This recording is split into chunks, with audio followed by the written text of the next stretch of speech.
Please pray with me.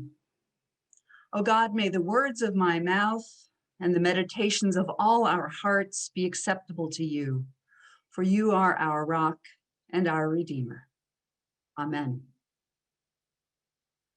I have a story to tell you this morning. It begins with a shallot. I take a shallot, I peel it, I separate it into the two halves. If you know shallots grow in two pieces. And then I mince it up into as tiny pieces as I can without losing my mind. And then I scrape the pieces up and I put them in a jar, shallot in jar. And then I cover the shallots in the jar with some good vinegar, a light colored vinegar, a white wine vinegar, a champagne vinegar. This is a sherry vinegar, not a red vinegar. But you know, the best vinegar you have in the house that's not a red vinegar. And then there's more. Then I drop in a spoonful of Dijon mustard and some salt from my grandmother's salt box. Ooh. And then pepper, I grind in some pepper and I grind in as much as I think it needs. And then one more grind because always one more.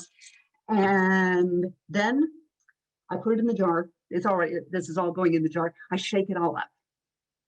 But that's not all. Then I add some olive oil, about half an inch on top of the stuff I've already shaken up. I shake it some more. I add more olive oil. I shake it some more. I taste it. I add more olive oil, shake it, taste it, repeat, taste, adjust until the balance of the oil and the vinegar and the mouth-watering flavors is just right. Seriously, this stuff is so good that I could eat it from a spoon. But usually I put it on a salad and then I keep the rest. Here's what it looks like, the rest of it that's currently in my refrigerator. It's here. It will be back in the refrigerator. I keep the rest in the refrigerator and use it on everything, basically everything that's not sweet until it's gone. And then I do this all over again right away because I don't like how my kitchen works when I run out of shallot mustard vinaigrette. Sounds good, right? You can listen to me describe how to make this delicious vinaigrette. You can imagine how easy it is to make. It's so easy. How it tastes, how you might use it. But here's the thing. You will never know the true joy of shallot mustard vinaigrette unless you do something about it, unless you enter into the story yourself.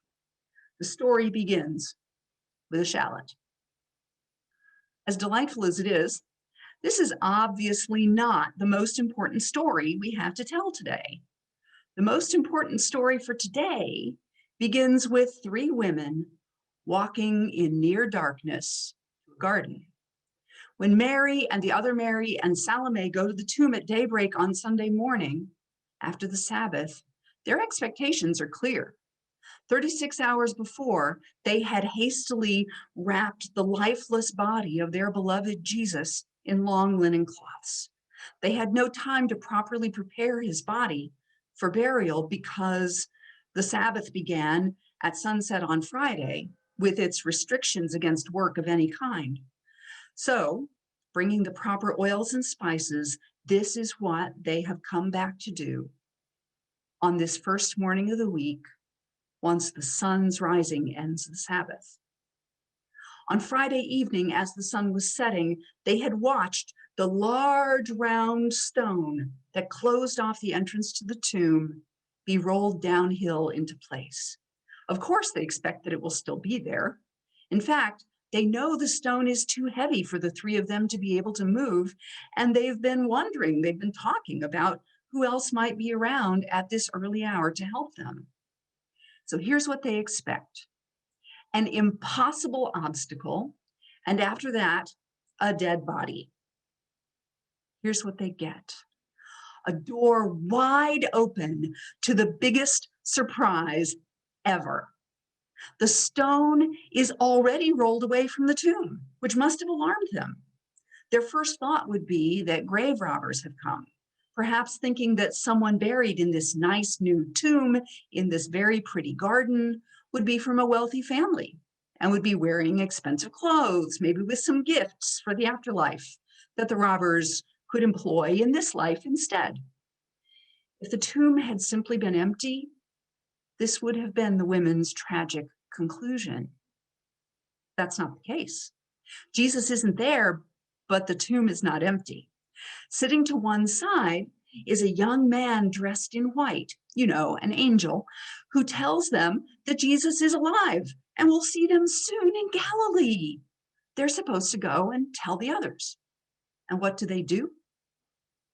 They run away, full of fear and amazement, and they don't say anything to anyone. And there the story, as written by Mark, ends. That's it. If you look at a Bible, you'll see a couple more endings tacked on in brackets, recounting appearances of the resurrected Jesus as found in the other Gospels. These were written later and added by someone who could not stand how the original story ended, with fear and amazement and silence.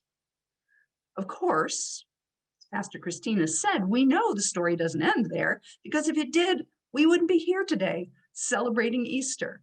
Mary and the other Mary and Salome must have told someone.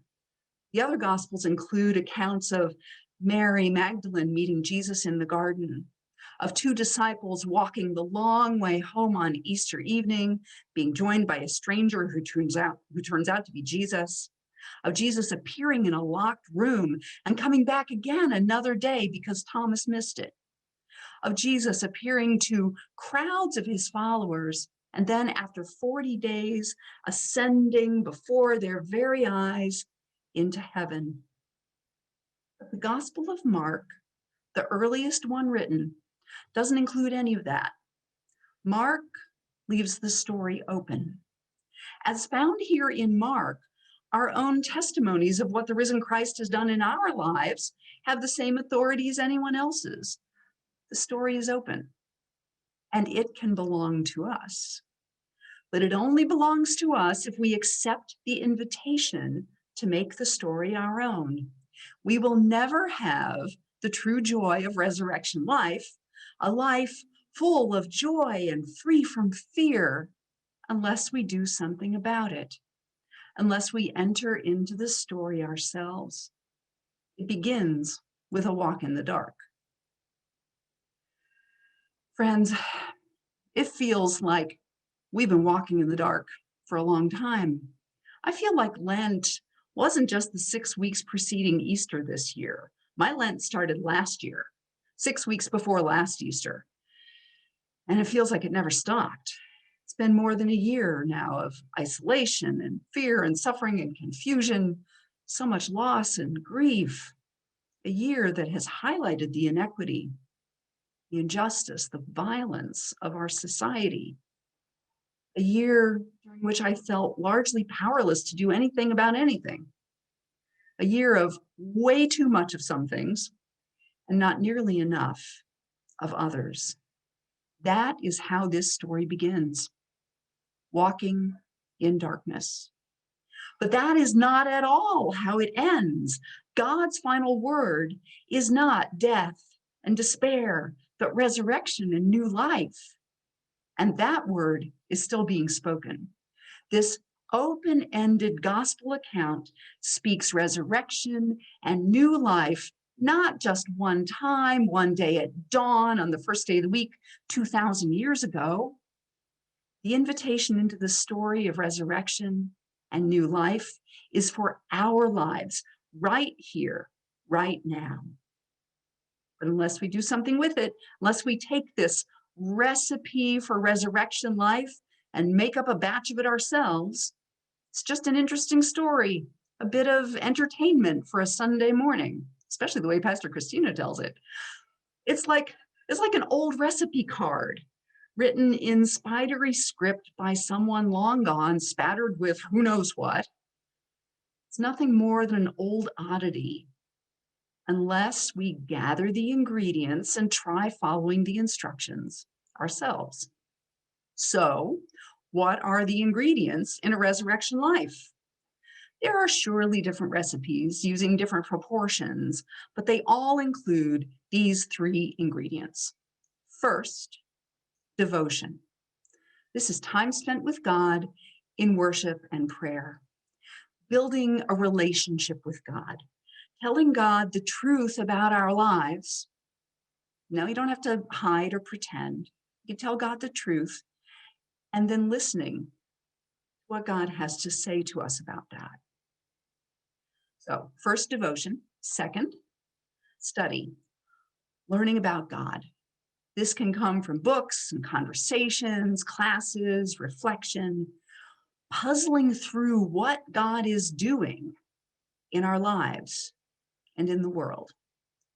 Devotion, study, and third, action.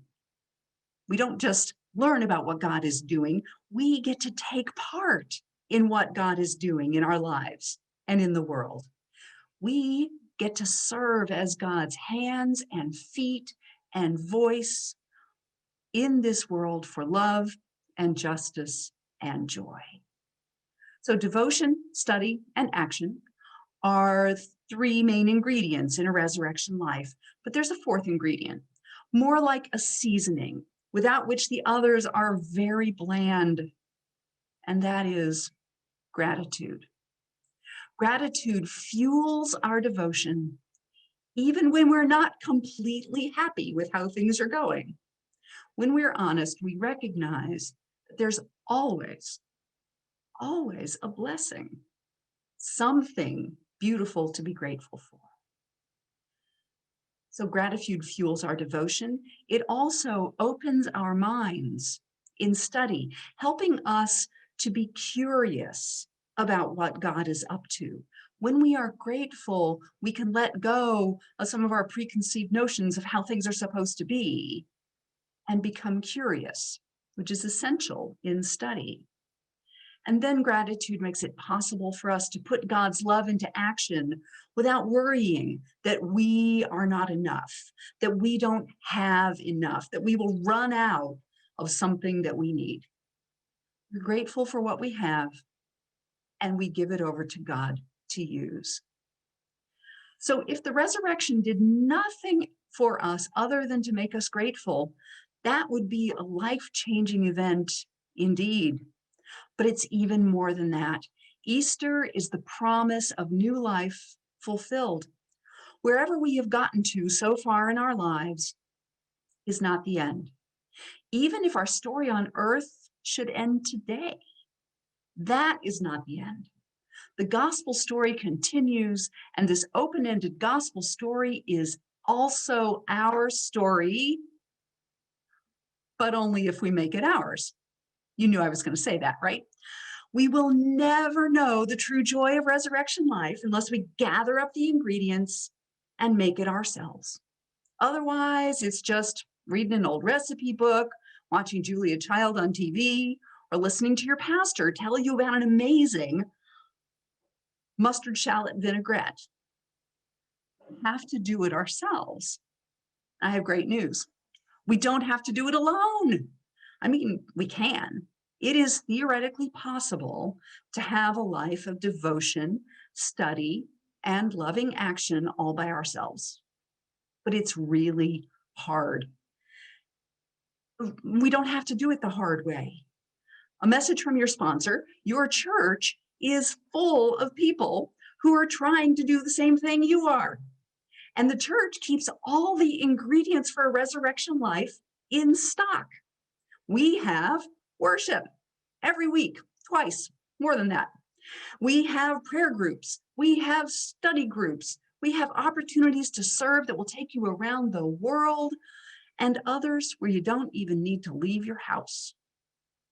This recipe for resurrection life is one of those amazing recipes that's perfectly accessible for beginners and still entirely fascinating to experts. If your heart is seeking God, you cannot do it wrong. You can experiment with the recipe. You can pass it on to others. We'll never know the true joy of resurrection life unless we do something about it. I hope you will accept the Easter invitation to make the gospel story your own.